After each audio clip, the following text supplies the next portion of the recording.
이 새벽에 우리에게 주시는 하나님의 말씀은 고린도전서 9장 1절에서 12절의 말씀입니다. 하나님의 말씀을 봉독하겠습니다.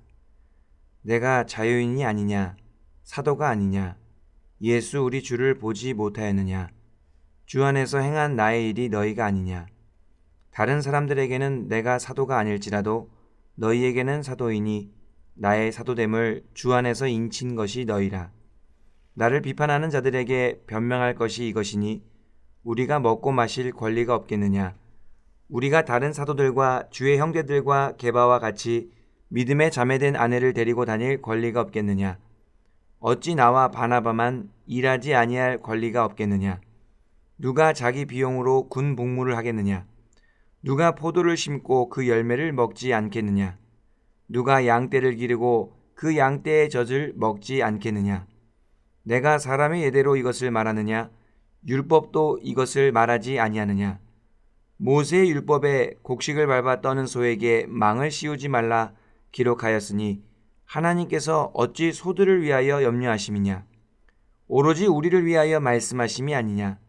과연 우리를 위하여 기록된 것이니 밭가는 자는 소망을 가지고 갈며 곡식 떠는 자는 함께 얻을 소망을 가지고 떠는 것이라.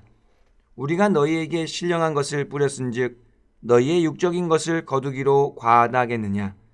다른 이들도 너희에게 이런 권리를 가졌거든 하물며 우리일까 보냐. 그러나 우리가 이 권리를 쓰지 아니하고 범사에 참는 것은 그리스도의 복음에 아무 장애가 없게 하려 함이로다. 아멘. 오늘은 권리와 절제라는 제목으로 하나님 말씀 전하고자 합니다. 오늘 말씀은 바울의 사도권에 대한 내용입니다. 고린도 교회 안에서 바울의 사도권에 대한 논란이 있었습니다. 사실 고린도 교회는 바울이 2차 전도 여행 때 고린도에 1년 반을 머물면서 세운 교회였습니다. 바울이 전한 복음을 듣고 바울에 의해 세워진 교회 공동체가 역설적이게도 바울의 사도권을 의심했습니다. 바울의 사도권에 문제가 있다고 생각하니까 그때부터는 바울의 행동 하나하나가 논쟁거리가 되었습니다. 예를 들면 바울이 사도로서 자신의 정당한 권리를 주장하지 않는 것도 문제가 되었습니다. 사람들은 바울이 자신의 권리를 요구하지 않는 것을 두고 바울이 진짜 사도가 아니었기 때문에 그런 것이라고 말했습니다. 바울의 사도권에 관한 논쟁은 바울이 전한 복음에까지 부정적인 영향을 미치게 됩니다. 바울이 잘못된 복음을 전했다라는 소리까지 나오게 된 것입니다. 이런 상황 속에서 바울은 자신의 사도권을 변호해야 할 필요가 있었습니다. 그래서 바울은 고린도 교회 내에 여러 문제들을 해결하면서 그 문제를 해결했던 원리를 가지고 자신의 사도권과 관련된 논란도 해결하고자 했습니다. 어제 바울이 고린도 교회 내 우상의 제물과 관련된 문제를 해결하려고 했던 원리는 연약한 형제를 위하라는 것이었습니다. 연약한 형제는 우리 주님께서 보혈로 구원하셨기 때문에 연약한 형제를 실족하게 하는 것은 주님께 죄를 짓는 것이라고 했습니다. 연약한 형제를 사랑으로 배려하는 것이 중요합니다. 연약한 형제를 위해서는 내가 우상의 제물을 먹는 것을 얼마든지 포기할 수 있어야 합니다. 이러한 원리 속에서 우상에게 바쳐진 고기를 먹는 것에 대한 문제를 해결했습니다. 바울은 오늘 말씀도 비슷한 맥락 속에서 사도권에 관한 문제를 해결하려 하고 있습니다. 1절 말씀에 보니까 바울이 4개의 반의적 질문들을 연달아 던집니다. 바울이 자신의 사도권을 의심받은 것에 대해 상당히 기분이 나빴던 것 같습니다. 바울이 던진 4개의 질문은 이렇습니다. 내가 자유인이 아니냐? 이 질문은 반문이기 때문에 나는 진정한 자유인이다 라고 말한 것입니다. 바울은 그리스도 안에서 모든 것을 선택하고 행동할 수 있는 자유인이었습니다. 두 번째 바울의 반문은 내가 사도가 아니냐는 것이었습니다. 바울은 예수님의 공생의 시절에 12제자에 속하지 않았습니다.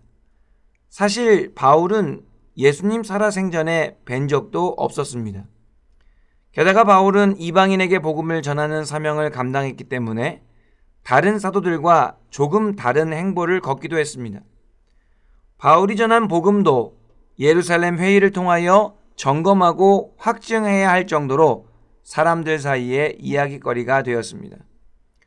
그러다 보니 어디를 가든 바울은 항상 사도권 논쟁에 휘말렸습니다.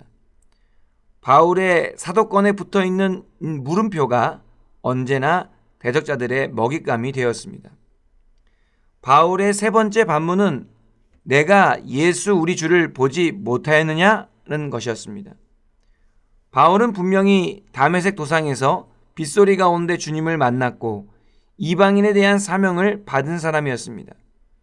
이러한 바울의 사도권은 베드로를 비롯한 다른 사도들도 인정하는 바였습니다. 네 번째 바울의 반문은 주 안에서 행한 나의 일이 너희가 아니냐는 것이었습니다. 바울은 고린도 교회 교인들에게 사도됨을 의심받은 것이 얼마나 기분이 나빴던지 2절 말씀해 보니까 내가 다른 사람들에게는 사도가 아닐지라도 너희에게만큼은 확실히 사도다라고 말하기도 했습니다. 고린도 교회 성도들은 바울이 사도로서 열심히 사역한 결과물이었기 때문입니다. 4개의 반문을 던진 바울은 회자거리가 되었던 사도권에 대해서 정리합니다. 4절부터 6절 말씀해 보니까 사도로서 가질 수 있는 3가지 권리에 대해 말씀합니다. 첫 번째 권리는 4절 말씀에 있는데 먹고 마실 권리입니다. 이것은 복음을 전하는 사역자로서 사례를 받거나 대접을 받을 권리를 말합니다. 두 번째 권리는 5절 말씀에 있는데 아내를 데리고 다닐 권리입니다. 이것은 첫 번째 권리와 연결되어서 사역자의 아내도 남편의 동역자로서 교회로부터 후원을 받을 권리가 있다는 뜻입니다. 세 번째 권리는 6절 말씀에 나와 있는데요. 일하지 아니할 권리입니다. 이 권리는 휴식할 권리가 아니라 자비량을 선택하지 않아도 될 권리를 의미합니다. 나는 굳이 다른 일 안 하고도 교회의 사례를 정당하게 받을 권리가 있다는 뜻입니다. 바울은 이러한 사도로서의 권리가 특별한 권리가 아니라 세상에 있는 보편적인 권리라고 말씀합니다.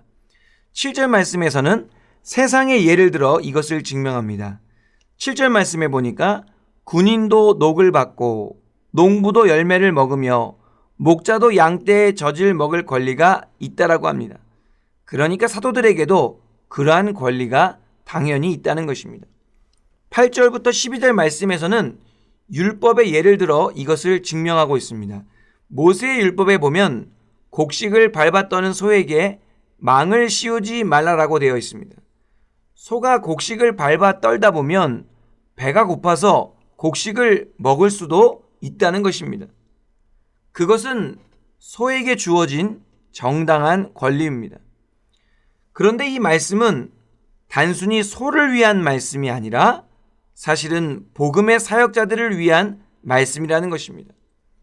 그래서 밭 가는 자는 소망을 가지고 밭을 가는 것이고 곡식 떠는 자는 함께 얻을 소망을 가지고 곡식을 떨게 되는 것입니다. 바울은 이렇게 사도로서 주장할 수 있는 권리가 너무나도 당연한 것임을 밝히고 있습니다. 그런데 그럼에도 불구하고 바울은 사도로서의 권리를 요구하지 않았습니다. 바울이 사도로서의 정정당당한 권리를 포기한 이유가 있습니다. 이 말씀이 오늘의 핵심인데요. 12절 말씀입니다.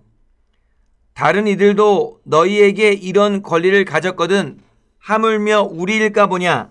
그러나 우리가 이 권리를 쓰지 아니하고 범사에 참는 것은 그리스도의 복음에 아무 장애가 없게 하려 함이로다. 바울이 고린도 교회 성도들에게 그토록 오해를 받으면서도 사도의 권리를 쓰지 않고 범사에 참았던 이유가 무엇입니까? 그것은 오직 그리스도의 복음이 온전히 전파되게 하기 위함이었습니다.